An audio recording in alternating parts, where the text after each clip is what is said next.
It's been a minute, man. You know why? You know why it's been a Tra- minute, Jerry? transition. It's a season Liar. of transition. A bunch of liars, man. They Patrick just. Washington told me that.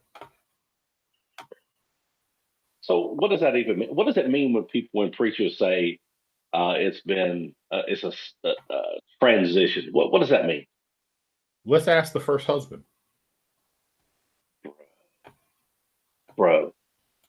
Bro. So explain to people what you just said. First of all, good morning. Welcome to Kapow. Hey, by the way, Kevin Stevens, look here. See this? I got my Raycons in, baby. Do you? Hey, Kevin Stevens is the reason I had to get some wireless. No, him and Troy Evans are the reason I had to get some wireless headphones because they were saying you were one upping me. I want to open you with my 1920s with the wire. I got my Raycons in. So talk about what you just said. You said the first husband. Talk about that. Man, What we talking about today? how can a bishop, a proclaimed bishop, pastor of a church, introduce his husband He did. at one of the most important funerals of a community could ever have? He did, man. But that lady sitting next to her about took her wig off. She was mad. That was. You know who that was? No. That was Shirley Caesar. One of the most. Oh, was it? Yeah, one of the most iconic gospel music ladies in history. When this dude came out at Bishop Carlton Pearson's funeral and said, "I want to introduce my husband, my first husband." She said, "What I can? What did you think? What was her mouth? What did it say? I can't say that, Chef. What in the Presbyterian did he just say? Was that what she said?" It was something like that. She was not having it. She was angry. Hey, thank you to all our sponsors, man. We appreciate you guys more you could possibly know. We got to Oh, participate with Le Burns yesterday, Mr. Jamie Grant. we He was did. out doing the Lord's. He was out doing the Lord's work yesterday, so we swung on in there, and you got to tour it for the first time. I did. I was first time I ever been in there, man, and that is a cool place. It's I really told cool. you, It's like you you can't start. explain it. Not. I'm trying to. You walk in and you see the old timey belt drive uh, cash register checkout place. There's one, just one, right there to your right, and then you turn to the left and you got dog food, canned food. Back in the back, you got drink, you got strong drink, you got cold drink, and you go to the far end there, you got some of the nicest cut steaks I've seen, man. And the Mm-hmm. price, man, we And were those looking beef at, tips. yeah, man, we were looking at New York strips, and they're about $1 cheaper. And should I say, I'm gonna say it because they ain't a sponsor. Yeah, They're $1 cheaper than Johnson's, and they look better than Johnson's. it's So, hard for me to believe that steaks could be better than what Jamie Grant had in the meat counter. dude, it looks so good, didn't it? I almost bought them, but then I went, So you know what? we had an early lunch. I A did not good get one. coffee. I got the Dot Mountain Dew, but I hit him with that Hunt Brothers, man. That's what I do. You did. Yeah, I knew you were going to hit the Hunt Brothers, but I looked and I saw these chicken fingers, and then these Yeah. potato. They're not potato wedges. They're potato like spirals, and they're kind of like they took this potato and set it down on a thing and then cut it in Yeah. spirals. So you got the crisp and you had the thickness, and man, it was good. My chicken fingers and potato wedges were on point, man. So I'm gonna give Lil Burton's potato wedges and chicken fingers a 8.6. That's how good. What? And let me tell you what I hit it with. I hit it with a little sweet baby rays. I had a little dipping sauce right there. The lady said, "Hey, go on, get you some of that dipping sauce." I hit that sweet baby Mm. rays, 8.6, son. Good Wow, stuff. that's incredible. Incredible. I know Yeah, that I almost did get the Hunt Brothers, and this is going to sound stupid. That salad was looking right. it did look good, didn't it? Yeah. Man, it looked great. How could, but I thought Jamie would be disappointed in me if I got a salad instead of the Hunt Brothers. Look at him. That's all he eats is salad. I think he eats whatever he wants to. He's just Captain America, No, man. Just does whatever. no, mm-mm. No, Jamie's the type of guy that eats salad and then puts Hot Brothers in his mouth, chews it up, and then spits it out. He gets that taste. I know a couple people like that. I know a couple people like that. I know a couple people who do it with they're on their seventh, eighth wife. Speaking of liars, Jeff, what's going on politically? Man, we have. I know the title today is a little confusing to a lot of folks. The guys talk liars and evil people. That's where we're living, bro. We're living in the world of liars um, constantly. We're seeing things happen that we never thought Yeah. that we would ever see before. Like right now, we know obviously we're going to talk about Trump because we got an election happening here in just a few months. Um, to elect this is and we've said this for what the last three elections that it's the most Yeah. important election in our lifetime.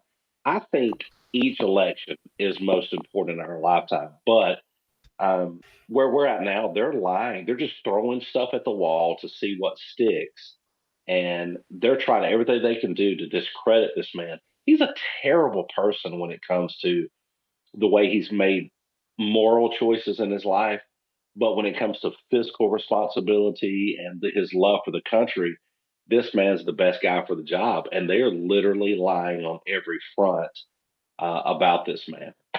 Agreed. No, agreed. Speaking of elections and bills and whatnot, what about what was pushed forward through with Andrew Jones? Did you read it? I have not. The HB 151, HB 152, I think is what I got yesterday. Gambling bills, is that right? Yeah, the gambling bills. Pushing big government. What is that? I don't. I'm really not familiar. I just saw. I haven't got into it yet, but we'll get Mac on and we'll get Jamie Grant on. And between Jamie and Mac, they can passionately break it down way better than you and I possibly could. Oh gosh, I mean, there is it pushing gambling? I mean, is it? No, I don't think that. I think it's the pork that's in it, the fat. There's a lot of fat in there, Bill. It's a lot of fat in this chair I'm sitting in, Jerry.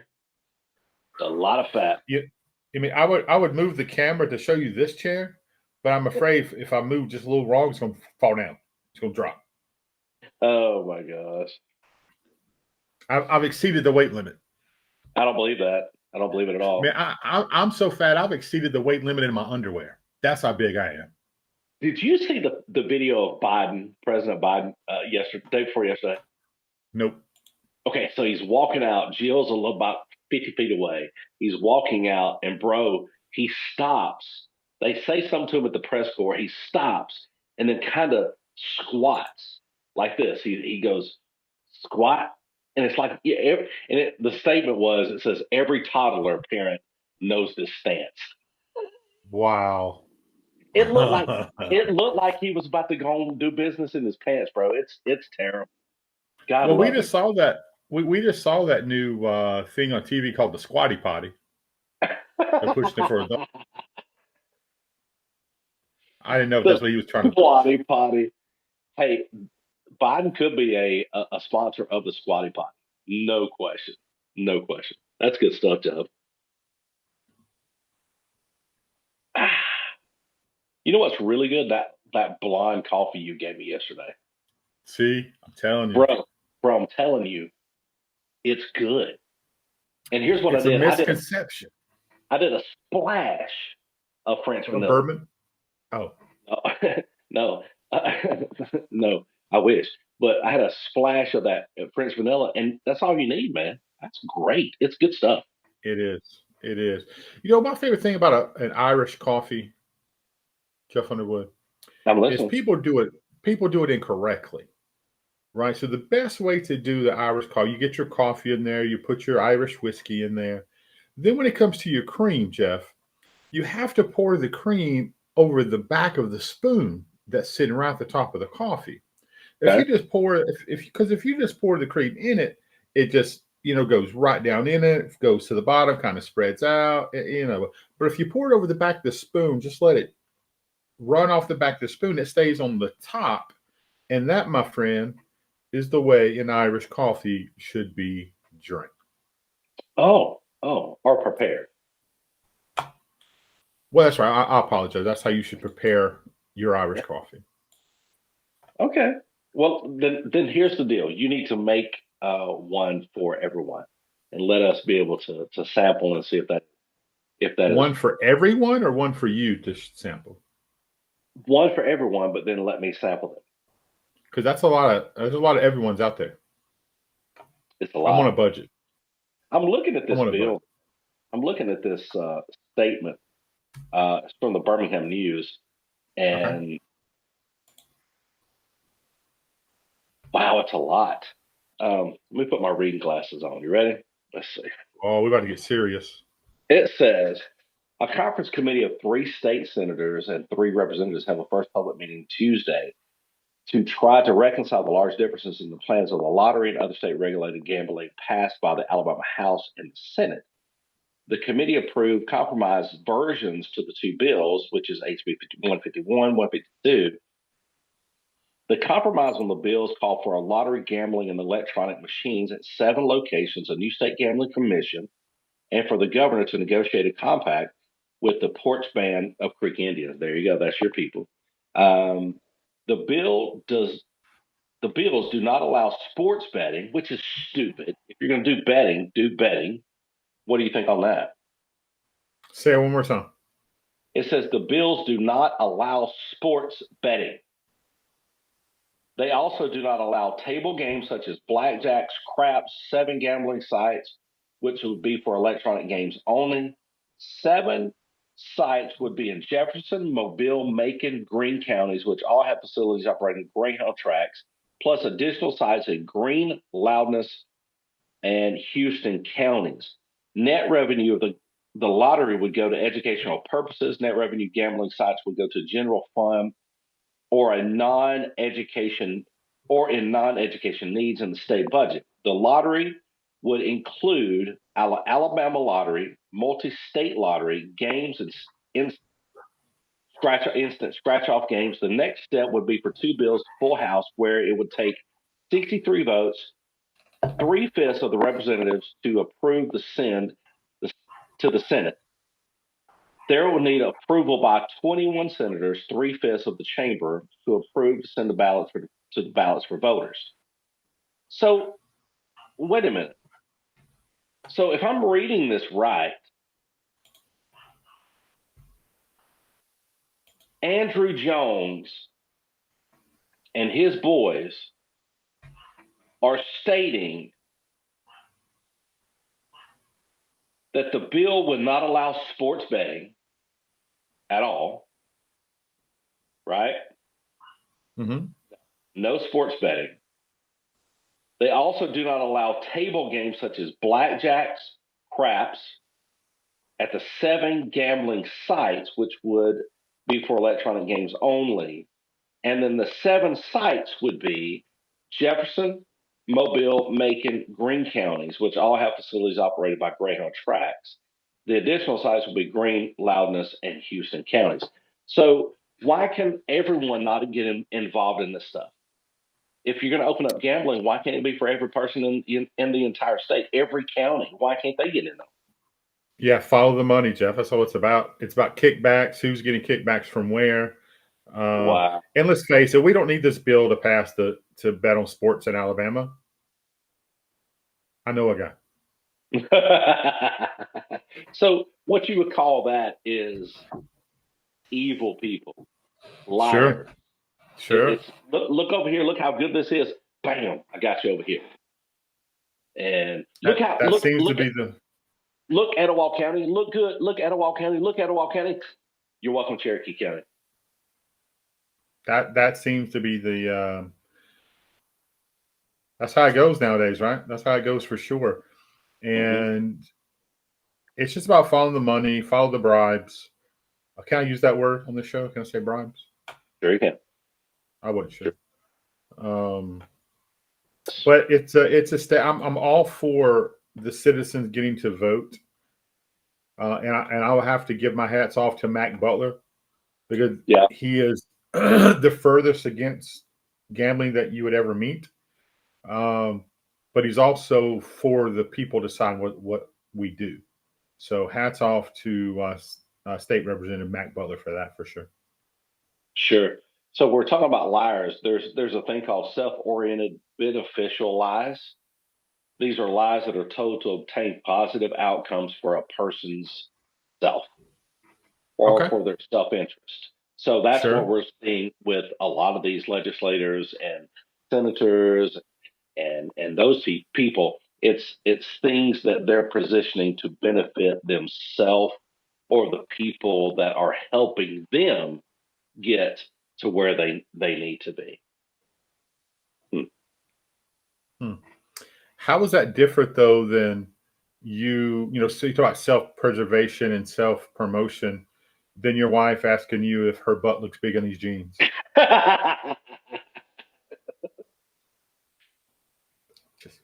Well, either all in or you're all out, Jeff.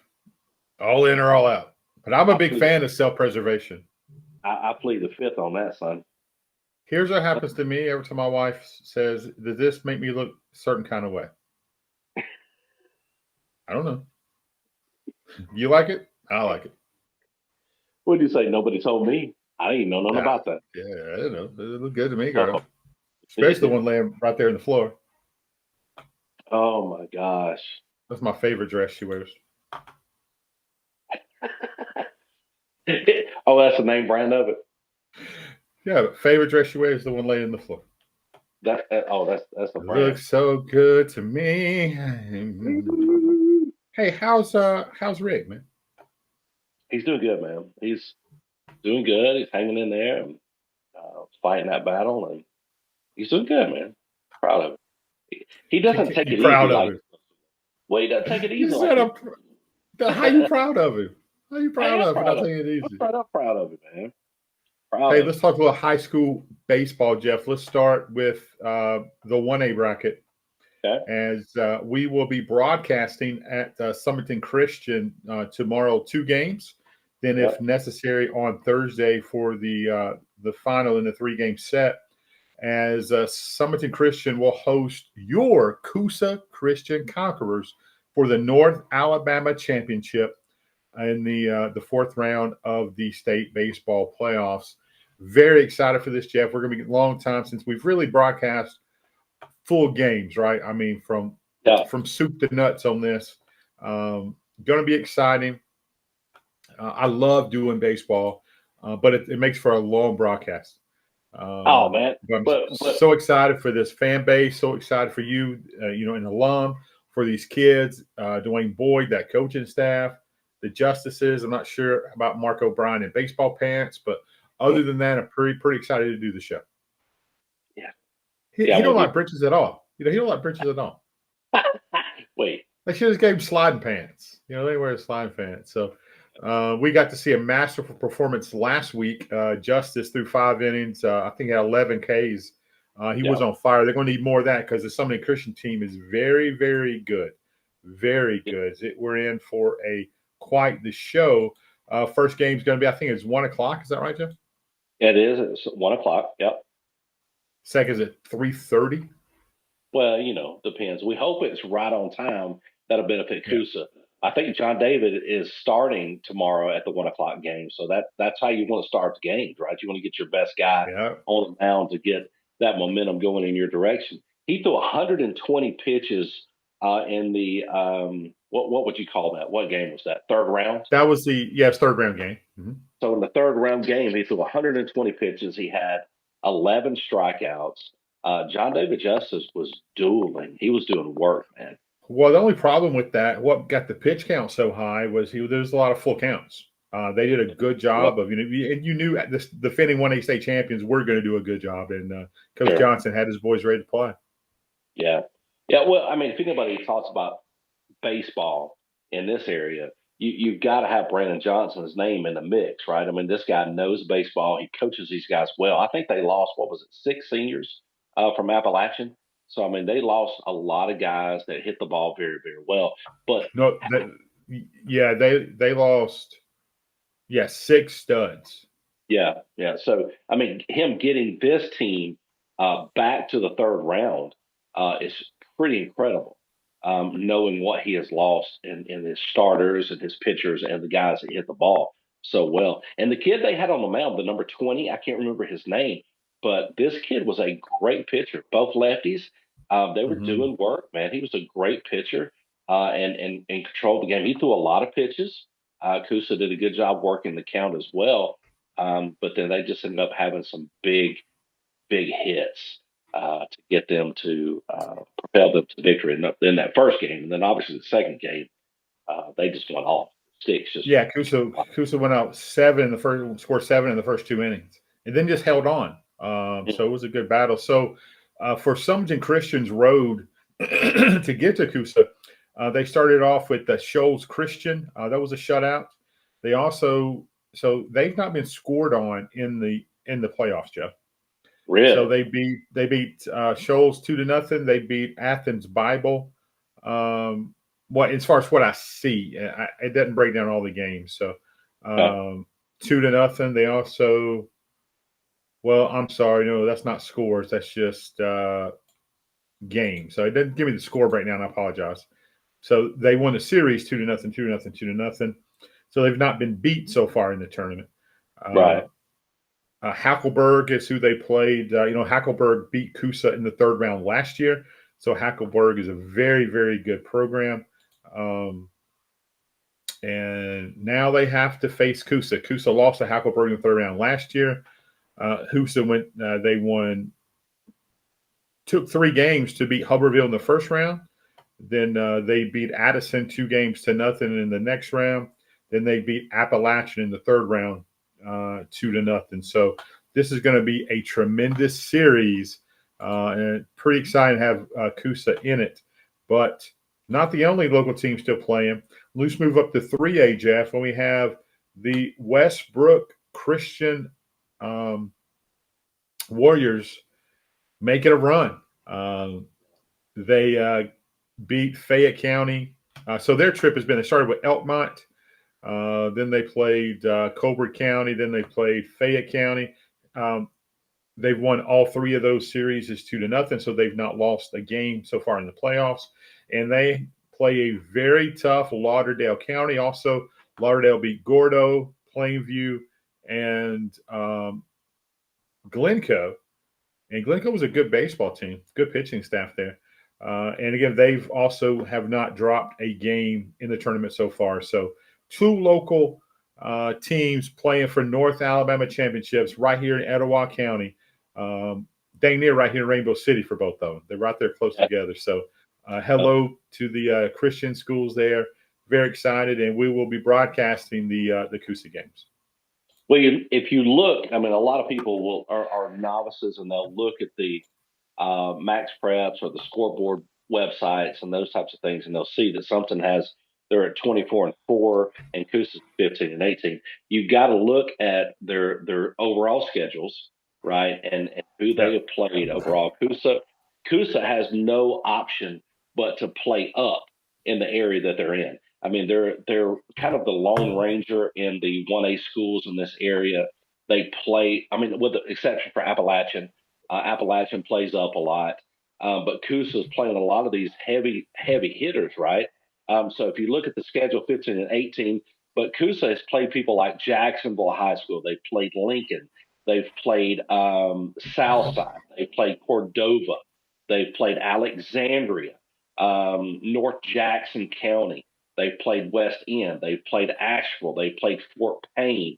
They've played Fife. I mean, they've played some guys that are some heavy hitters. Pennington, J.B. Pennington, they've played these guys. I mean, so that's what Kusa has looked at. North Sand Mountain, I mean, I don't know who's played some better ball than those guys here lately. So not saying that Kusa's underrated, but if you look at their record, that would state that they're underrated when it comes to that because well, I think, Jeff, it shows resilience, right? Because you can, you're reading press clippings and you're looking at your box scores and you see an awful lot of losses. You got to have a certain kind of mentality. Right. And when you look at tough and gritty and hard nosed, that's what this coaching staff is. That's what Coach Boyd has assembled. That's right. I talked to a lot of people who played with and watched Coach Boyd. That's one of the toughest son of a gun that's ever, put on catching gear. He's from that legacy, right? And that's how he coaches. We talk about a man of God. So these kids are getting, all the baseball they can stand, but they're also getting God first. And the way he does his walk and shows that you can be aggressive, shows you can be intense and still be a great Christian. Yeah, there's no question. He is intense, though, man. You watch him. We were watching from the press box. I say press box. That's not true. From our press box from the football stadium where we were watching the game. I told you, I said, that is a barrel-chested, big old dude. He's intimidating down there, right? But every time he takes his hat off, he's frustrated. We've got it. Every time he takes that hat off, something he doesn't like. But he doesn't go out there and throw a fit. He doesn't pitch a little baby fit when it comes to his players. He goes out there. They know the sign is, they know it. He's got his hat off. Coach is frustrated. Let's listen. Let's make adjustments. And they were really good about making adjustments in that game that was so close, game 1 of round 3 against Appalachian. That was a pitcher's duel. It was not a lot of big hits. I mean, we did have some, but not a ton. You had some great defensive plays on both sides. We talked about what's our boy's name? Edwards. Edwards made a heck of a play in center field, coming in with reckless abandon. If that ball gets by him, Appalachian gets a run, and he came in hardcore, as hard as he can. He come 6:00 and dives, makes a great play. So they pulled this thing together. I was very impressed. You talked about them all year. You said, Jeff, you got to come see them. You got to see them play to understand what I'm talking about. And when I saw them, and also real quick, I know you got a thought, but also I saw guys that want to hit the ball really, really hard, that swing powerful. They have powerful swings. They were sacrificing the first 2 times around to lay a bunt down, to sacrifice to get their guy to move and score in position. That's the type of team that Coosa's is right now. Well, it's certainly it's team baseball, right? But let's talk about some hard swings. How strong is Radley freaking Mays? That dude, and he'd be the first one to bunt, but the dude swings. It's so hard, and Cleet O'Brien has never seen a pitch he didn't like to swing at. Oh my God. So to see Cleet's progression, right at the first of the season when I was going to watch him at practice to where he is now, I know he went through an injury. Like he lit up the second game. These are baseball players, Jeff. Yeah. Sometimes you get, hey, you're just an athlete. Man, there are some bona fide baseball players on this team. And I don't have the roster in front of me. And you got some beasts. Man, you got, like Mickler, and you got the Johnson boys, Keith and Brian. Yeah. You talk about baseball players. They're just baseball players. The outfield is pretty special. Cleet Roman never shuts up, which I love. It's just a good – and now you got Zayden Franklin back from injury in that lineup team starting to come together. So I'm very excited to be broadcasting that game with you and Blake Matthews tomorrow right here on Kapow Facebook. It's going to be fun. We'll go live on YouTube and Facebook probably about 12:30. We may go a little bit closer to 12:45 depending on something and their cell phone signal and how much panicking we do. But it's going to be really fun to broadcast our first baseball game visually for the people on YouTube and Facebook. We've done a lot on the radio over the last many years, and I know you have with baseball. But we love baseball. I cannot wait to be able to do color, but also frame the shots. Hopefully and prayerfully we can get in a spot where we can give you guys that are watching the best visual experience. And then we know we're going to get the best play-by-play experience, but the best visual experience that you can have watching on YouTube and Facebook with a little old place channel like we got. So it's going to be awesome. We're excited. Yeah, we got a great channel, Jeff. Oh, thanks to you. I'm trying to downplay it a little bit. So, but I don't know where we're going to be set up. We could be in the outfield. We could be behind home plate, which probably not. It gets loud right there in the playoffs. These Coosa people, where's that train whistle? Yeah, I hope he does not bring that, man. It's going to be crazy. I'm excited to it. And hey, you're going to be hearing from me the rest of the day because we certainly need sponsors to make this thing happen. We're going out and planning on this in advance. We're trusting God to bring us sponsors to do this. Right now, thank you to our lone sponsor, Jeff, Joey Statham at Copperleaf Properties. Which is always faithful. Yeah, Joey's always faithful to sponsor anything that we've got going on, but especially when it comes to the student athlete in Etowah County, Joey Statham is always rising up. And I'm sorry, East Gadsden Sporting Goods. Jack said that, Jack and East Gadsden, they're going to pay the fee to broadcast the games. Awesome. So Jack Justice and Mark Joey Statham. Joey Statham, all those guys there. Thank you for making that happen. Hey, listen, we need people to help us. I mean, it's a very cheap sponsorship. It's not a lot, but we've got to pay broadcast fees to the Alabama High School Athletic Association to even make this happen. It may not sound like a lot to you guys, but it is to us. What is the sponsorship fee, Jerry, if they want to help sponsor to get Coosa? Well, we got one package. It's $200 for the series. Could be 2 games, could be 3 games. Right. Excuse me. But we have to pay up front for 3 games in case but I've never known the association to give a refund, so I'm not sure that's going to work. So we got to pay for 3 games. So we got that, but East Gadsden's going to take care of that, and it's a 2-hour drive, hour and a half, 2 hours, depending on traffic, all that kind of jazz, and it's not cheap. This equipment's not cheap. So not crying, just asking for help because I know a lot of people won't be able to make it, and we want everyone to be able to watch your Coosa Christian Conquerors, and hopefully we'll have good score updates with Westbrook. Westbrook, I don't know what time they play today or tomorrow. I'm not sure. I'll kind of look that, but we certainly want to give those guys all the credit that they deserve as well. We're just broadcasting Coosa. Yeah. And Andrew Ford is not going to be a sponsor for Coosa. Look, Andrew. But man, that dude is balled in at Westbrook. Westbrook's lucky to have somebody like Andrew Ford. Sure they are. Real quick, I know you want to give your condolences to the family of Cecil Hootie Ingram, former Alabama football player and athletic director. He's dead at 90 years old. I mean, the guy lived a full life, did some amazing things at the University of Alabama.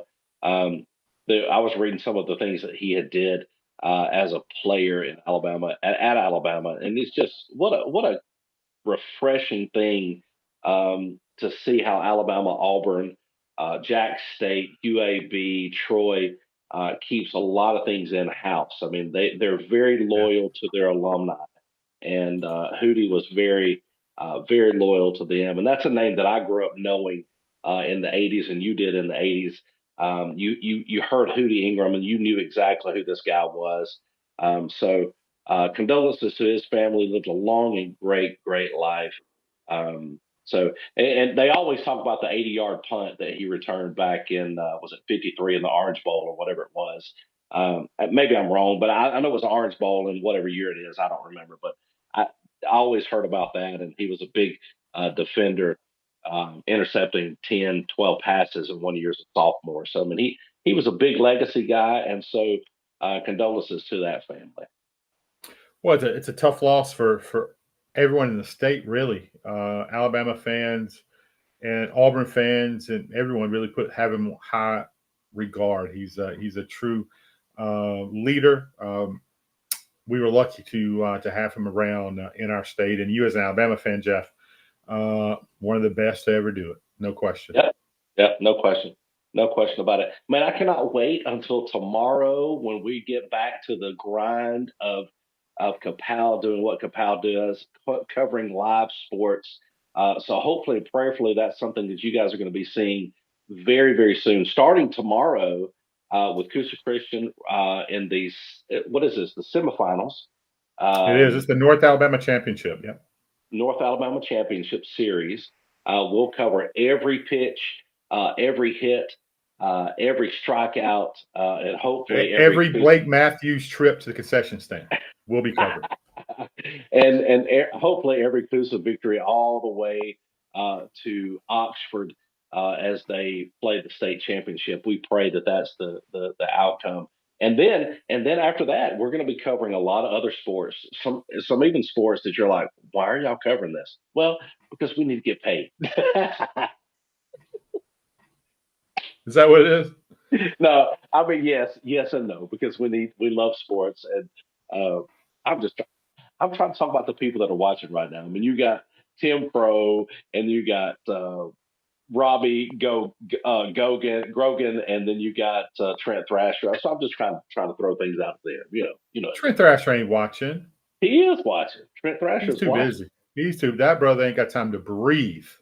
Thank you, Trent Thrasher Construction. Yeah, he's not watching driving down the road, Ocean. That's not what he's doing. He's he has someone to read it back to him. Yeah, that's what it is.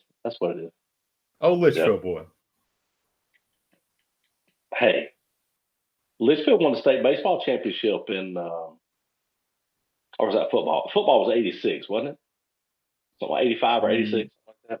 It's been a minute. Hey, I saw Daryl Moore real quick. I saw Daryl Moore at Doggett Field hit one over the trees. Listen, this is a long home run. Over the trees, over the house that's in right field. It's not there anymore. Onto East Broad Street. It bounced twice, got on the East Broad Street. That is a ride, son. I also see him with a bat in his hand chasing 3 dudes down the street on a bicycle. He wasn't playing. Daryl Moore he wasn't playing, man. That's awesome. Man, again, thank you to all of our sponsors. And I'll end it, Jeff, with this, and you can close it out. But we certainly appreciate all of our sponsors. Pierce & Pierce, attorneys at law. Had to pause a little bit, How about our friend Bobby Ledbetter, Twin City Used Cars, BobbyLedbetter.com. Lil Burton's, Jamie Grant, go check them out. Etowah County Tip Line. Hey, you know what? It takes everyone. Trent Thrasher Construction. Love you, brother. Love you guys. Stay close, stay clean. We'll see you tomorrow. Airtime 12:30-ish. 105.